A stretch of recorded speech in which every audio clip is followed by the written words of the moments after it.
আর হাদিসে এই কথা সুস্পষ্ট আছে, আল্লাহ মা বাবার চেয়েও বান্দাকে 70 গুণ বেশি ভালোবাসে। মুসলিম শরীফের রেওয়ায়তে আছে, প্রত্যেক হাদিসের কিতাবেই আছে। বিদায় আল্লাহ শুধু ভালোবাসে না, বান্দা ফিরা আসুক এটা আল্লাহ সদা সর্বদা চায়। এই জন্য কিতাবে আছে, একজন ফেরেশতা সকালবেলা আহ্বান করতে থাকে, ইয়া বাগিয়া শার, ও যে সারা রাত্র গুনাহ করলা, সূর্য কিন্তু উঠা গেল, তুমি আল্লাহর কাছে ফিরে আসো। মুয়াজ্জিন যেরকম 5 বেলা আমাদেরকে ডাকে, কসম প্রতিদিন সকালবেলা একজন সূর্য ফেরেশতা ডাকতে থাকে। বলবেন মুয়াজ্জিনের আওয়াজটা তো শোনা যায়, কিন্তু ফেরেশতার আওয়াজটা তো শোনা যায় না। হ্যাঁ, শোনা যায় না, আমিও বলি, কিন্তু আহ্বানটা যে করে এটা তো হাদিসে উল্লেখিত সত্য। ইয়া বাগিয়া শাররি আকবিল, ও গুনাহগার ফিরে আসো, সূর্য কিন্তু উঠা গেল। আবার যখন রাত্রে হয় তো আরেকজন ফেরেশতা আবার আওয়াজ দেয়, সূর্য কিন্তু ডুবা গেল, ফিরে আসো। আবার নেককারকেও বলে, সূর্য উঠা গেছে, সারা রাত্র তুমি দৌড়াইতেছিলা, এখনো দৌড়াও। অন্ধকারে দৌড়াইতেছিলা, রাস্তাঘাট চিনো নাই, অন্ধকার একটা বাধা ছিল, ওটা সরে গেছে, এখন আবার সূর্যের আলোতে দৌড়াও। আবার যখন রাত্র হয় আরেকজন ফেরেশতা বলে, সারাদিন সূর্যের আলোতে দৌড়াইতেছিলা, আল্লাহকে পাওয়ার জন্য অন্ধকার চলে আসছে, দুনিয়া নিঝুম হয়ে যাবে, চুপে চুপে তুমি এখন দৌড়াও। কেননা প্রেম চুপে চুপেই হয়। কি কন? প্রেম না, মনে হয় বিয়া শাদী করেন নাই, করতে বুঝবেন। প্রেম কি হয়? প্রেম প্রেম তো করেন নাই, করতে বুঝবেন। প্রেম কি হয়? চুপে চুপে হয়, ঠিক না? তো সন্ধ্যায় ডাকতে থাকে একজন ফেরেশতা, নেককারকেও ডাকে, বদকারকেও ডাকে। বোঝা গেল এটা ভালোবাসার বিকাশ। আল্লাহ অপেক্ষা করতে থাকে, ডাকতে থাকে। আরো অনেকগুলো হাদিস মিলানো যাবে। ইয়াকবিল ইয়াক ইয়াবসুতু ইয়াদাহু লাইলান হাত্তা ইয়াতুবা মাসিআন নাহার, সারাদিন যে বুইলা ছিল, আল্লাহ আগের থেকে হাত প্রসারিত করে রাখেন, যে ও রাত্রে ডাকলে যেন দেরি না হয়, এই জন্য হাত প্রসারিত করে রাখেন। ডাকতে দেরি, মাফ হইতে যেন দেরি না হয়, হাত প্রসারিত করে রাখেন।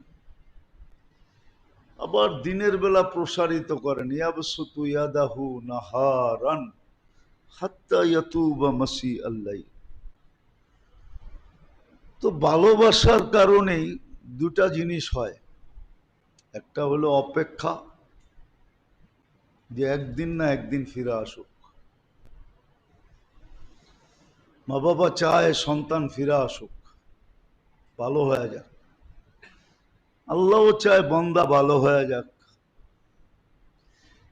আবার ফিরে আসলে সুযোগগুলা যেন টোকায় নিতে না হয়, এই জন্য আল্লাহ সুযোগগুলো আগের থেকে তৈরি করে রাখেন। দুই একটা বললাম, আরো 2, 4, 10টা বলা যায়। 10টা কেন, 20টা বলা যায়। 20টা কেন, 100টা বলা যায়। আল্লাহ সুযোগ তৈরি করে রাখেন, যেন ফিরে আসলে একটুও দেরি না হয়, তাকে যেন সুযোগ টোকায় নিতে না হয়। তো সুযোগগুলো আগের থেকেই তৈরি করে রাখেন, যে বন্দা আইসেই যেন সুযোগ সব কিছু রেডি করে রাখলা কেন? হয় অনেক সময় ঘরের অভিভাবকের সাথে যখন সবার সম্পর্ক ভালো হয় আর তার দুঃখ দুর্দশা বোঝে যে সারাদিন পরিশ্রম করে আসবে, তো গড়ের মানুষ কিন্তু লুঙ্গিটা আগেই গুছায় রাখে, গামছাটা আগেই, খাওয়া দাওয়া সব, এমনকি গোসলের পানিটা পর্যন্ত রেডি করে রাখে, যেন আইসা ফ্রেশ হইতে দেরি না হয়, টেবিলে বসতে দেরি না হয়। কেন সারাদিন পরিশ্রম করে আসবে, ক্ষুধার্ত আসবে, পিপাসিত আসবে। আর যদিও এটাই সুন্নত ছিল, আমাদের গড়ালাদেরকেও আমরা বুঝাইতে পারি না, যার কারণে গড়ালারা এরকম করে না। সারাদিন কর্মস্থল চিল্লা চিল্লি করে আসে, ঘরেও আইসা দেখে গামছার খবর নাই, লঙ্গির খবর নাই, পানির খবর নাই, খাওয়া দাওয়ার খবর নাই। তো ঘরে আইসেও চিল্লাইতে থাকে, আরে লুঙ্গি কই? ঠিক না?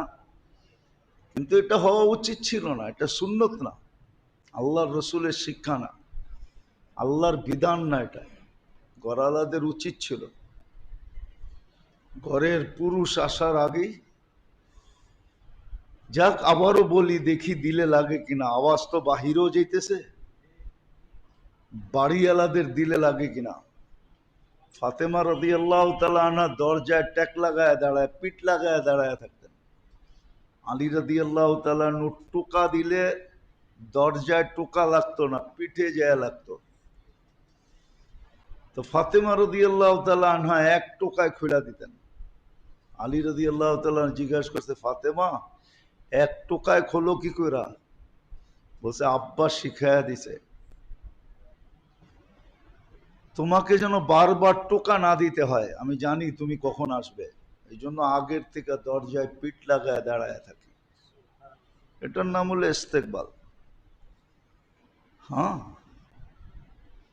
ছিল এক সময়, কিন্তু আমরা নিজেরও শিখি না, গলালাদেরকেও শিখাই না, সব শিখে আধুনিক। কি কি কি আধুনিক বুঝেন?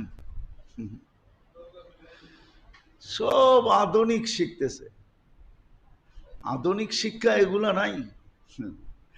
আধুনিক শিক্ষায় তো স্কুলে কি শিখায় জানেন? আরে বলবো, আপনাদের সন্তানদের যে ইংলিশ মিডিয়ামে পড়ান, কি শিখায় জানেন? বলমু? আবার তো রাগ হয়ে যাবেন, আবার মিডিয়ায় কথা যাইতেছে। আবার মিডিয়ালারা রাগ হয়ে যাবে, সারা দেশই রাগ হয়ে যেতে পারে। ইংলিশ মিডিয়াম আলাদা তো খেপবেই খেপবে। ইংলিশ মিডিয়ামে শিখায় তোমার মার গ্লাস দিয়া পানি পান করো না, তোমার বাবারটা দিয়া তুমি পানি পান করো না। হ্যাঁ হ্যাঁ, এটা শেখায়।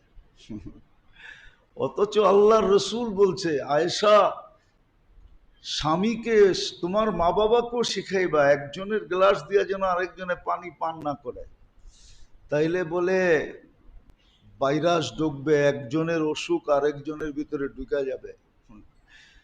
ইংলিশ মিডিয়ামে প্রথম দিন থেকেই ওরে রুগী বানায়, রুগী। কি?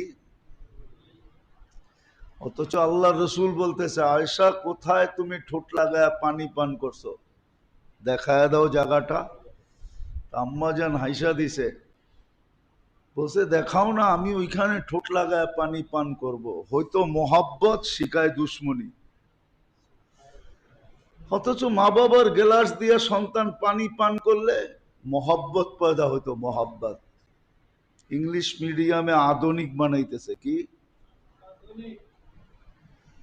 আর ওইটাই দেখেন এক একজনে পড়াইতেছে, বাচ্চা এখনো কথা বলতে পারে না, জায়গা দেখায় দিব।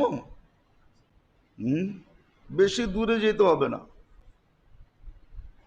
বেশি দূরে যেতে হবে না। ভিক্টোরিয়া পার্কের পরে কোন এলাকা? লক্ষ্মীবাজার। যায় দেখেন, একটা স্কুল আছে লক্ষ্মীবাজারে, চিনেন?